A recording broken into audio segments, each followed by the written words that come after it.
Sa mundong puno ng sekreto, may isang agent na di mo inaasahan. Meet Kaylee, 13 years old, Filipino-American, at isa lang siyang normal na middle schooler, kunwari, sa umaga, abala sa quizzes, tambay sa cafeteria, at hoping na hindi siya matawag sa recitation. Pero kapag bumaba na ang araw, boom!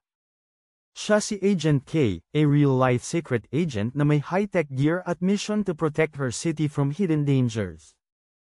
From mysterious disappearances to rogue tech, Kaylee's life is anything but boring. Pero kahit busy sa mga life-threatening missions, kaya pa rin niyang mag-FaceTime kay Lola, maglakad ng aso ng kapitbahay, at mag-review para sa science quiz, sabay-sabay pa yan. Sa gitna ng makulay at misteryosong lungsod, she balances two worlds, isang ordinaryong batang babae by day, at isang undercover hero by night, kasi hindi mo kailangang maging matanda para maging matapang.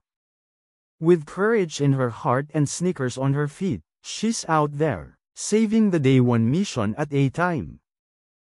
Ito si Kaylee, isang relatable na kid, isang extraordinary na agent, at ang kwento niya, kakasimula pa lang.